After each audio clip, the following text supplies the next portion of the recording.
So, think about the most important road in history. Got one in mind? Well, what if I told you it wasn't the road at all?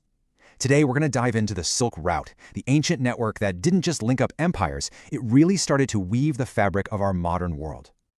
Okay, to really get this, you've got to just forget everything you know about modern maps. I want you to picture a world where a huge, scorching desert wasn't just an obstacle, it was seen as the literal edge of the world, where massive mountain ranges were, well, they were basically giant walls separating humanity for thousands of years. And yet, somehow, against all odds, these tiny, fragile pathways started to form, pushing right through those impossible barriers. And these paths, they became a lifeline. They started connecting the huge empires of the East with the powers of the West, sparking this incredible, unprecedented flow of goods, culture, and new ideas. All right, so the first thing we've got to clear up is the name itself, the Silk Route. Honestly, it's kind of misleading. It makes you picture, I don't know, a single paved superhighway stretching across Asia, right? The reality was so much cooler and way more complex. So, this is the big takeaway right here. Get that image of one road out of your head. The Silk Route was actually this huge, sprawling web of interconnected paths. A better way to think about it is less like a line on a map and more like a giant net thrown across half the planet. And the knots holding that net together, those were the bustling cities and remote oases.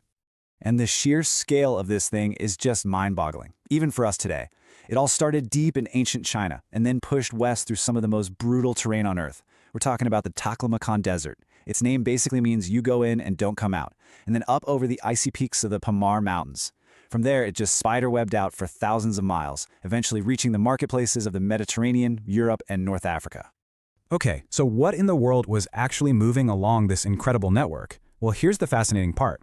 The most valuable things being traded weren't always things you could actually pack on a camel, and this is where you find the real, lasting legacy of the Silk Road.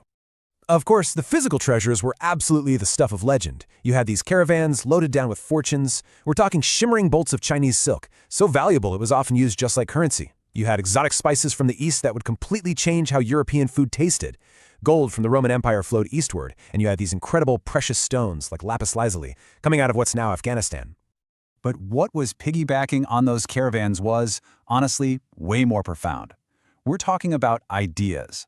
Different artistic styles started to merge, creating totally new forms of art. Technologies that changed the world, like papermaking and the compass, moved west. And this is huge. Entire belief systems traveled these routes. Buddhism, for example, journeyed from India right along the Silk Road and into China, transforming its culture forever. And that's why the Silk Route was so much more than just a commercial project. You could call it the world's first great information superhighway. It was this dynamic force that wasn't just trading stuff, but was actively weaving together the